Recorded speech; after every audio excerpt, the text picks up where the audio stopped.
Assalamualaikum warahmatullahi wabarakatuh. Tabi pun, anak-anak murid Bapak kelas 6, pada hari ini kita akan belajar rangkuman tema 5, wirausaha, subtema 1, kerja keras berbuah kesuksesan. Selamat menyaksikan. Muatan pelajaran pertama adalah IPA, ilmu pengetahuan alam, tentang magnet. Magnet adalah benda yang dapat menarik logam tertentu. Benda yang dapat ditarik oleh magnet disebut benda magnetis. Contoh benda magnetis atau yang dapat ditarik oleh magnet seperti besi, baja, dan nikel.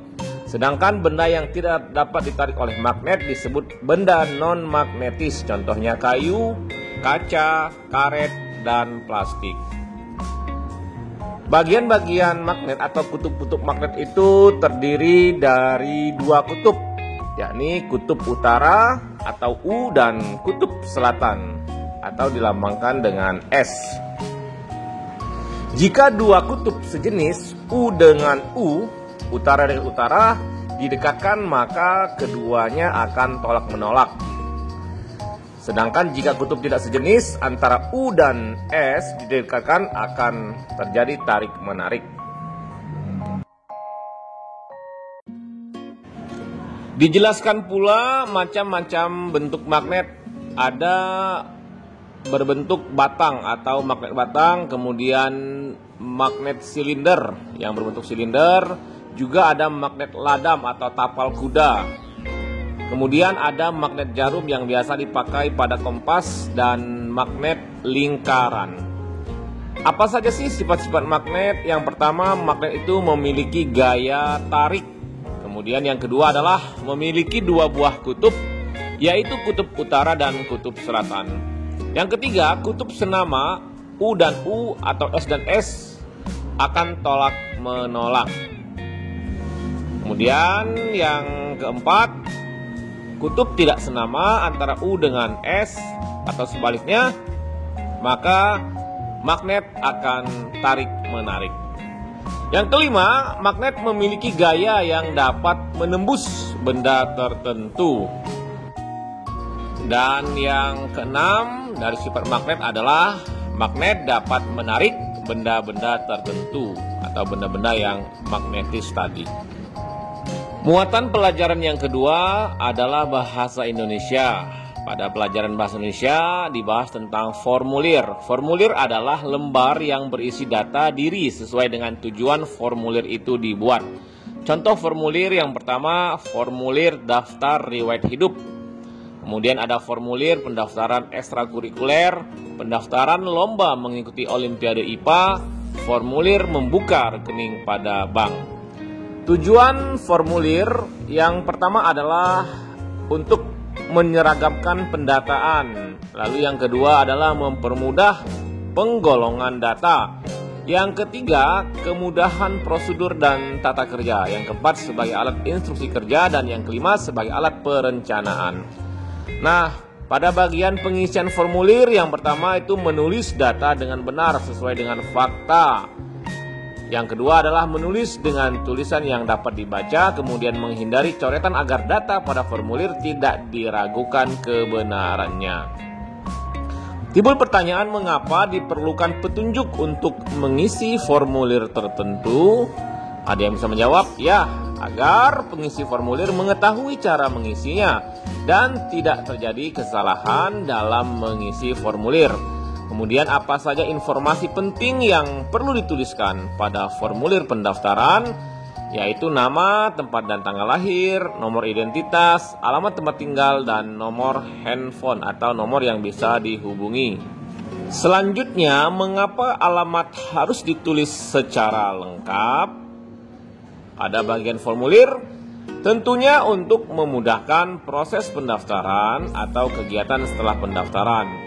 Apa yang terjadi jika alamat tidak lengkap? Maka akan terjadi kesalahpahaman atau miskomunikasi atau pengisi formulir tidak serius dalam pendaftaran. Mengapa kita perlu menuliskan kode pos pada formulir pada bagian alamat? Tentunya untuk mempermudah proses pengiriman surat jika diperlukan nantinya. Pada pelajaran IPS dibahas tentang posisi dan peran Indonesia di bidang ekonomi dalam lingkup ASEAN atau Asia Tenggara.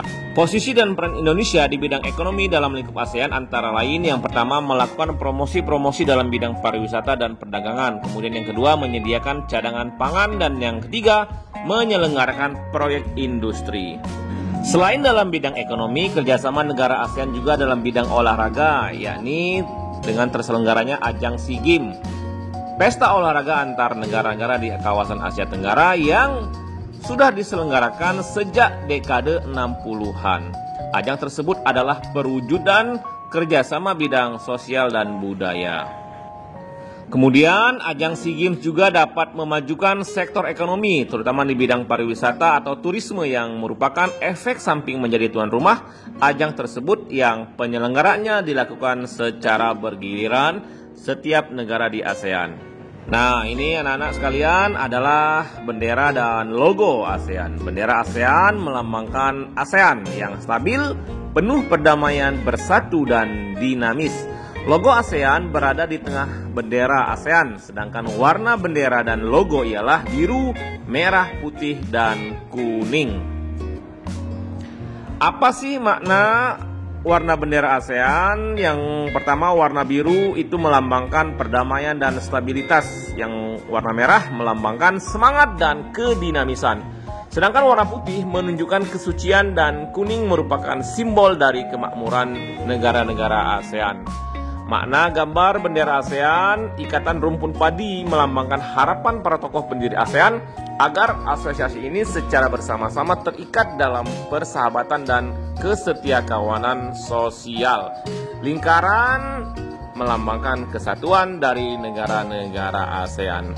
Berikutnya adalah pengertian logo. Namun sebelum berlanjut jangan lupa untuk subscribe dan nyalakan lonceng notifikasinya. Logo merupakan bagian dari reklame. Logo adalah tanda lambang ataupun simbol yang mengandung makna dan digunakan sebagai identitas sebuah organisasi, perusahaan, atau individu agar mudah diingat oleh orang lain. Muatan berikutnya adalah SBDP tentang reklame. Reklame adalah alat untuk menawarkan, mempromosikan, memperkenalkan barang-barang hasil produksi atau jasa kepada masyarakat dengan menggunakan gambar dan kata-kata yang menarik. Tujuan dari sebuah reklame adalah agar suatu produk, baik barang maupun jasa, dapat dikenal oleh masyarakat dan masyarakat memiliki keinginan untuk membelinya. Nah, ini adalah contoh reklame tentang pasta gigi Purden. Contoh reklame yang lain seperti poster, spanduk, brosur, selebaran, logo, baliho, dan embalase. Ciri-ciri reklame yang baik seperti pada gambar adalah 5 langkah cegah penyebaran virus corona.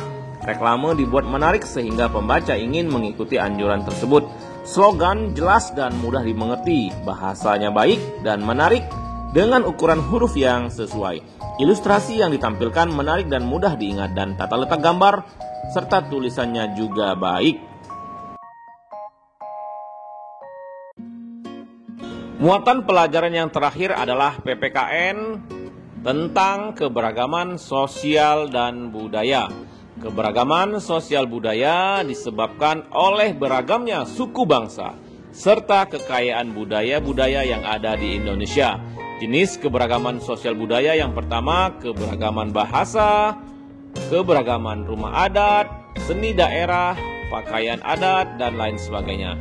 Nah, ini contoh keragaman suku bangsa yang ada di Indonesia.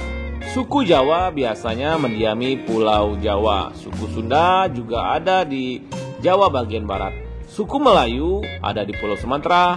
Suku Betawi juga ada di Pulau Jawa, tepatnya di Provinsi Jakarta. Kemudian suku Madura di Pulau Madura, suku Bugis di Pulau Sulawesi, suku Dayak di Pulau Kalimantan.